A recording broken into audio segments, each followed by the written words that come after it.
Welcome back to Grow Joyfully Home and Garden Tour Saturday with your host, Grandma Sandy, with your co-hosts, Suffolk Susie, Patsgardenlife, and Growing on Vancouver Island.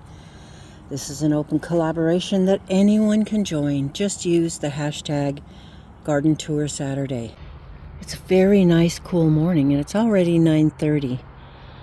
I've been able to tell for about a week now an imperceptible shift in the temperatures, at least during the morning and in the evening. Since we're in August now, I really think that things are changing. But I will take the cool because it really helps me to work out here longer. It can still get very hot out here each day. We've had 85, 86 degrees the last 2 or 3 days, but it's going to get back up into the hundreds over the next few days. So meanwhile, I'm going to work here in the main garden and see if I can do something to help my tomatoes. Right now, I'm picking blackberries, and I figure that those will be finished soon, but that's what I thought 2 or 3 days ago. I'm not complaining. I love them so much, and I'm making jellies, putting them away for pies and what have you. Meanwhile, I have bought myself a battery-powered sprayer. It's a 2-gallon capacity, and I will show it to you as soon as I get the battery charged. But I'm going to try to treat my tomatoes with neem oil, just a few drops, and Blue Dawn, and see if we can get some of this blight under control. I think I'm also going to go in and turn down the water a bit.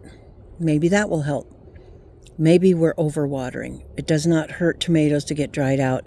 In fact, it's better for them to have a very deep, thorough watering once a week or maybe once every 4 or 5 days than a little bit every day, especially the way we're watering. It's hitting the leaves.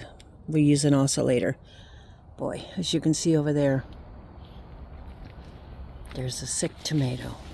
It's the triple crop. And that does distress me. A triple crop and a holy myrrh bearer. Now we have a tomato there. Triple crop has one and some little ones growing. We're extremely behind in the season as far as tomatoes go. Over here we have a very sad and sick chocolate sprinkles plant, and that is not okay. I'm going to work on these today, tying them up, and as soon as the battery is charged on that sprayer, I'm going to spray these guys with the neem oil and Blue Dawn concoction and see if we can keep them going. The zucchinis are growing here, but again, I think they might be getting too much water. I'm going to go in and turn down the watering time on this garden. I have a whole bunch of green beans and yellow beans I need to pick, and rattlesnake beans. I know Gypsy plants these. I can't remember who else does. If you plant rattlesnake beans, please put it down in the comments. There's some beautiful dill right there, and we have terrible weeds growing again in my parsley and sage, but I see some basil that must be harvested today. It's going to bolt. We've had a few cucumbers grow. I planted more than this, but this is all we're getting so far. These beans are growing up and over the cattle panel. And we have rattlesnake beans, as I said, and another kind that I think's a volunteer. It looks like those flat Italian beans, so who knows what they are, but I will pick them and we will enjoy them. I have a lot to do. It's really hard for me to get work done with this bum knee of mine. It's giving me a lot of pain and slowing me way down, but I will try to get done what I can. So let's get going. Queen of the Night tomato is very sick at the top. Can you see that? Please tell me what this is. But look down here. It has new beautiful green growth. So I'm just going to cut the top off and spray it with the neem oil and Dawn very gently, not too much, not too strong, to see if we can discourage whatever's bothering it. I am not overwhelmed. I am not overwhelmed. I am not overwhelmed. Do you believe me yet? This Ace 55 is very sick. I'm going to go in right now and turn the water budget down. Here's a Cherry Falls tomato. We'll see how that works. Monday, I was able to get out here and do a lot of trimming. Huge, huge, huge piles of trimming these back. It looks a little better, but it looks quite bare. I did put in more seeds, so we'll see if anything comes from that. It's looking quite pleasant here in the main garden.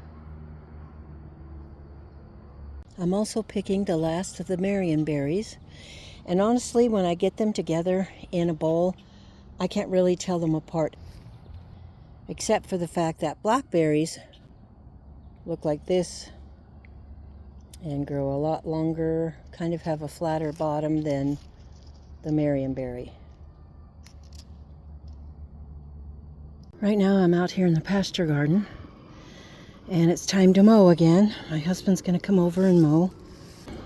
These two are new beds that my husband made, and looks like they're doing okay. Another batch of corn, just a teeny tiny one. That'll be 3. There's this one,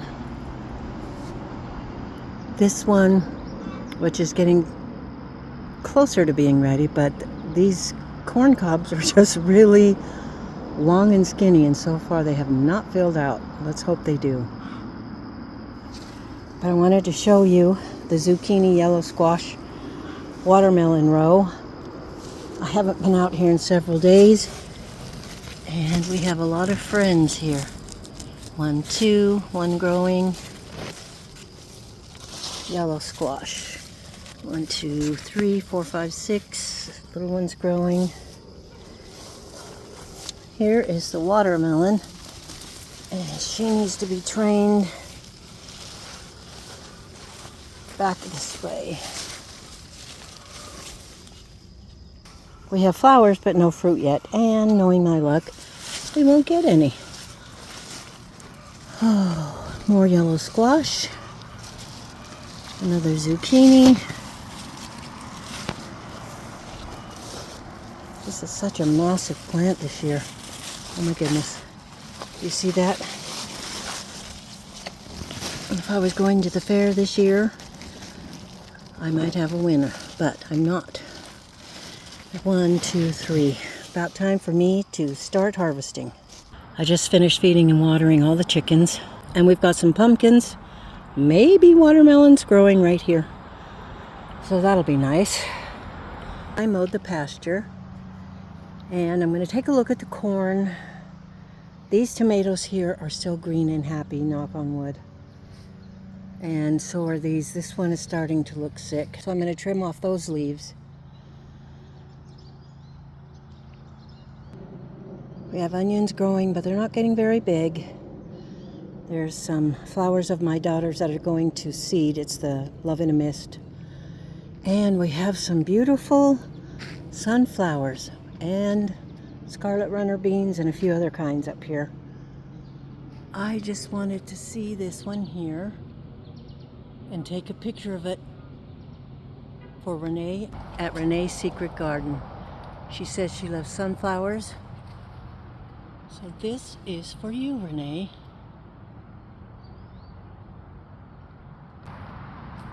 There's some zinnias in here, and I replanted a few other things.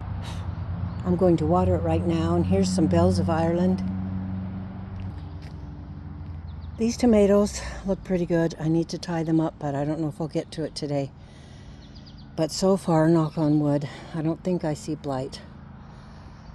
I hope we don't get blight. I hope we do get tomatoes. It's going to be a very, very difficult year for tomatoes. I've picked some calendula flowers to take in the house and dehydrate, and then I'm adding them to the other ones that I've dehydrated, and then I'm going to put them in a mason jar and pour olive oil in with them, and that's an infusion. And then I can use that infusion to make any salves or lotions or whatever I need during the season. I'd also like to try to make a tincture because I believe calendula is good for you to take internally.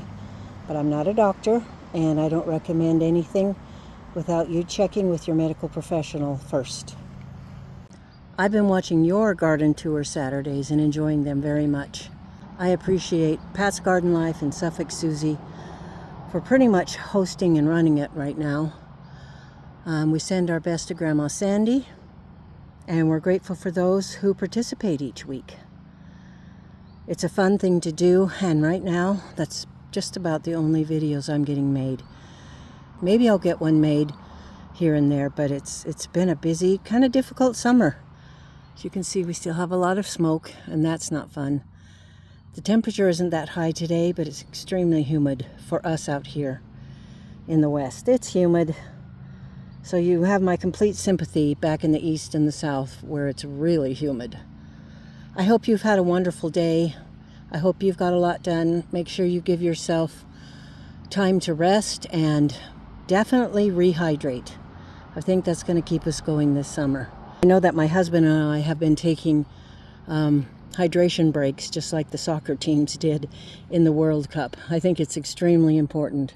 I hope you feel like you've got a lot done. You have a wonderful day. Thanks for stopping by, and we will see you on the next video.